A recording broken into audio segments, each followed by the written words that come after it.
संसार, ये पूरा वर्ल्ड इस युद्ध में कहाँ खड़ा हुआ है? कहाँ पर ले जा रहा है ये युद्ध हम सबको? देखिए, जो ये युद्ध है एक बहुत खतरनाक मोड़ पर है इस वक्त। अमेरिका इस युद्ध में घुस तो जरूर गया है, लेकिन उसे अब समझ में नहीं आ रहा कि आगे करना क्या है।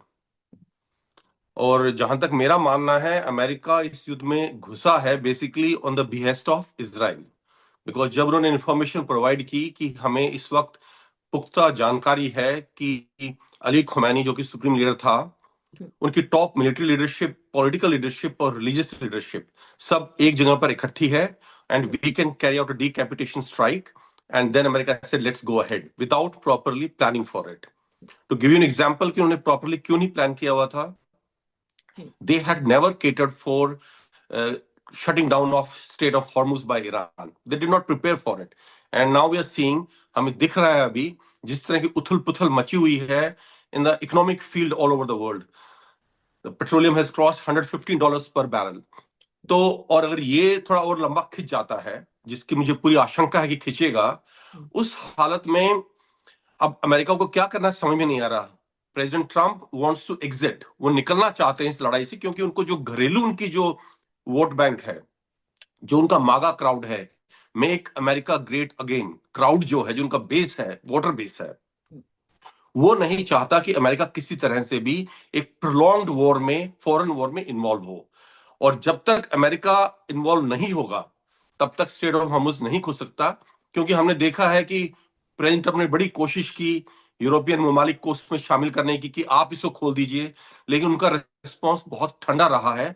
और इसमें हम देख रहे हैं कहीं ना कहीं अमेरिका बिल्कुल अकेला पड़ गया है, तो वो ना रह सकता है और ना निकल सकता है। तो आप ये मानते हैं कि अमेरिका जो है इस समय इजराइल के दम पर इस लड़ाई में बार बार ईरान को धमकियां दे रहा है, बार बार अपनी ताकत को दिखा रहा है? देखिए, मैं ये नहीं कहूंगा कि अमेरिका किसी के दम पर ये कर रहा है। Hmm. America is a super power, hmm. And in fact America is the sole super power in the world. Hmm. अगर आप अगली 5 मुल्क जो हैं, स्ट्रांग मुल्क हैं, चाइना, रशिया, इंडिया, इन सब को भी मिला लें, अमेरिका इन सबको मिला के भी बहुत स्ट्रांग है। तो किसी के दम पर ये नहीं कर रहा। लेकिन हाँ, as I said, they are doing it on behest of Israel, because America के और इजराइल के कुछ इंटरेस्ट यहाँ कन्वर्ज हो रहे थे।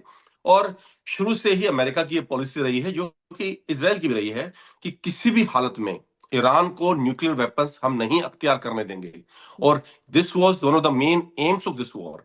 लेकिन देखिए अभी क्या विडंबना क्या है कि जो ये यूरेनियम है, जिसका जिक्र प्रेसिडेंट ट्रंप ने, जो पिछले कुछ महीने पहले 12 डेज वॉर हुई थी, जिसमें उसने जिक्र किया था कि हमने ईरान का न्यूक्लियर प्रोग्राम पूरी तरह से तबाह कर दिया है। लेकिन अभी ये सब मानते हैं कि जो वो लगभग 460 किलोग्राम एनरिच यूरेनियम है, 60% एनरिच है, उसका कोई अता पता नहीं है और वो डिस्ट्रॉय नहीं हुआ है। और ये यूरेनियम को निकालना ईरान से, this was one of the AIIMS of this war. और ये तब तक नहीं हो सकता जब तक America doesn't put boots on ground. और प्रेसिडेंट ट्रंप ये चाहते नहीं है, और ये किए बिना ये जो मुकाम है हासिल नहीं हो सकता। क्या आपको ये तस्वीर दिख रही है कि जमीनी लड़ाई पर ये बातें आ सकती हैं, जमीन पर लड़ाई हो सकती है? देखिए, जमीन पे लड़ाई, देखिए हर चीज, युद्ध का पहला नियम है कि what is the principle of, what is the first aim of war. So aim of war for America in this particular situation was, one, regime change. जो मुल्ला रजीम थी ईरान की, खुमैनी की इस्लामिस्ट रजीम, उसको हटाना। और दूसरा, जो ये एनरिच यूरेनियम ईरान के पास है, उसको किसी तरह से निकाल के अमेरिकन कब्जे में लेना। और ये दोनों ही जो एम है अभी तक कंप्लीट होते हुए नहीं दिख रहे हैं। हालांकि प्रेसिडेंट ट्रंप जरूर कह रहे हैं कि देखिए, एक तरह से रजीम चेंज हो ही गई है, क्योंकि जो अली खुमैनी हो मारा गया, उनकी जो पुरानी लीडरशिप है वो पूरी पूरी हमने वाइप आउट कर दी। लेकिन ये this regime, this is a theocracy. ये रजीम इंसान के ऊपर नहीं है, ये एक थियोलॉजी के ऊपर है। और वो थियोलॉजी अभी भी एग्जिस्ट करती है, वो आइडियोलॉजी अभी भी एग्जिस्ट कर रही है।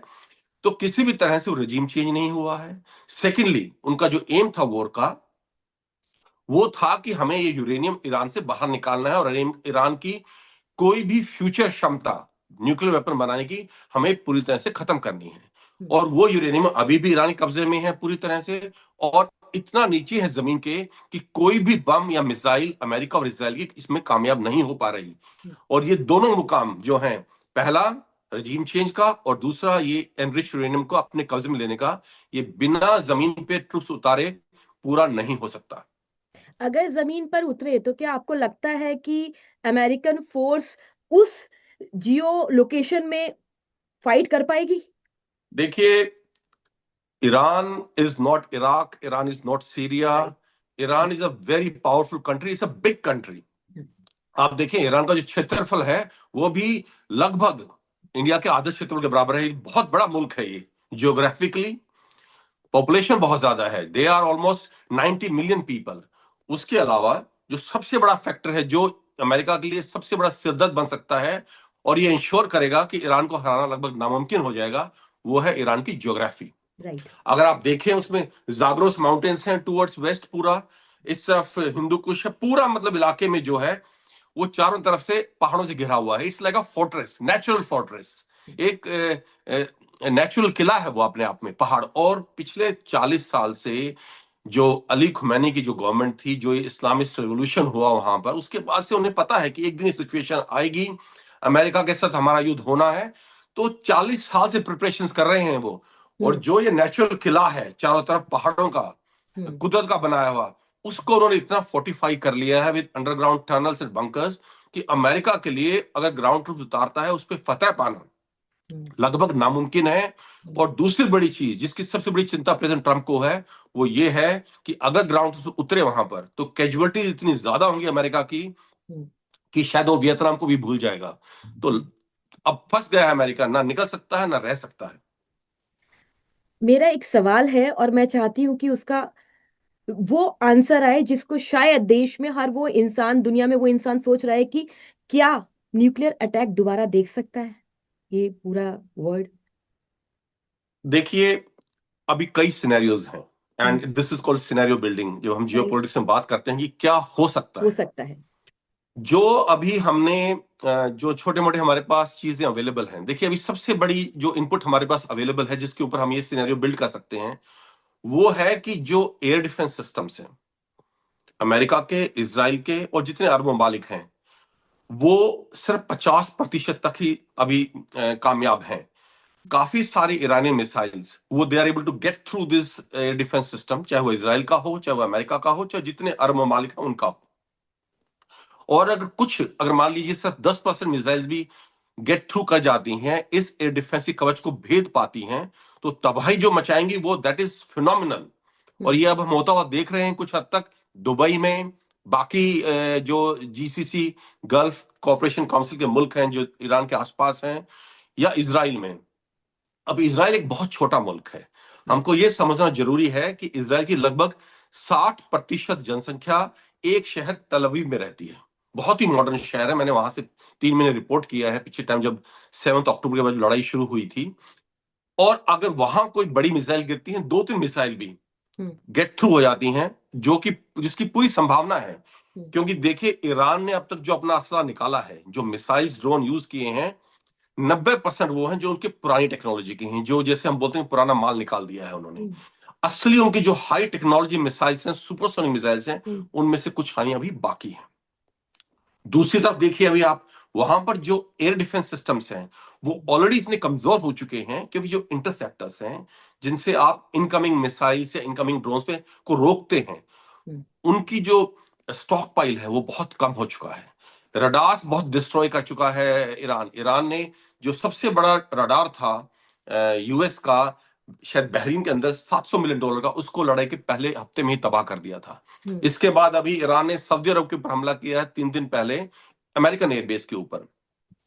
वहां उनके E3 Sentry airborne early warning विमान थे जो कि बहुत ही सक्षम हैं किसी भी थ्रेट को डिटेक्ट करने के लिए, जिसके बाद एयर डिफेंस एक्टिवेट होता है। हम्म। ईरान ने वो भी एक बहुत महंगा जहाज, लगभग $300 मिलियन की कॉस्ट बताई जा रही है, उसको तबाह कर दिया। तो हम देख रहे हैं कि लगातार जो एयर डिफेंस क्षमता है इन इन मुल्कों की, ईरान ने उसको बहुत पूरी तरह से डिग्रेड किया है। साथ ही साथ उसके जो नए वेपन्स आएंगे जो कि ज्यादा मॉडर्न है, तो उनको रोक पाना इसराइल के लगभग नामुमकिन हो जाएगा। और अगर ये हालत आती है और इसराइल को लगेगा कि ईरान की बड़ी मिसाइल्स आने वाली हैं हम्म। और तेल अवीव को तबाह कर देंगे पूरी तरह से, उस हालत में ये एक एग्जिस्टेंशियल थ्रेट बन जाएगा इसराइल के लिए। और अगर ऐसा होता है और उस हालत में अगर अमेरिका पीछे हट जाता है, तो हम्म। पूरी संभावना है that Israel might use nuclear weapon on Iran. मतलब देखा जा सकता है, मतलब इतना आसान नहीं है कि हम कह रहे हैं कि वो कमजोर पड़ेगा। बिल्कुल, देखिए लड़ाई एक it's a very fluid situation. लड़ाई में कभी कुछ भी हो सकता है, और लड़ाई कभी भी, कोई भी लड़ाई, युद्ध जो पिछले जमाने में हुए हैं तब से लेके मॉडर्न वॉरफेयर तक, it never goes as per plan. लड़ाई हमेशा उसकी अपनी एक जिंदगी होती है, वो अपना एक दिशा लेती है जिसको किसी ने सोचा नहीं होता। हम्म, जैसे कि इसमें देख लीजिए, अभी आप, अमेरिका ने जो जो प्रिडिक्शंस की थी, जो जो प्लानिंग की थी, ईरान ने जो किया वो उसके बिल्कुल अलग था। और डिफरेंट। उसने चौंका दिया ना सिर्फ अमेरिका को, ना सिर्फ इसराइल को, पूरी दुनिया को। और अभी जिस तरह से ईरान इतनी शक्तिशाली स्थिति में है, इतनी मजबूत स्थिति में है, कि अमेरिका को समझ में नहीं आ रहा। और किसी ने नहीं सोचा था कि अकेला ईरान, इसराइल, अमेरिका और पूरे जो जीसीसी के ये अरब ममालिक हैं, इनको मात दे देगा। एक तरह से इस वक्त ईरान लड़ाई जीत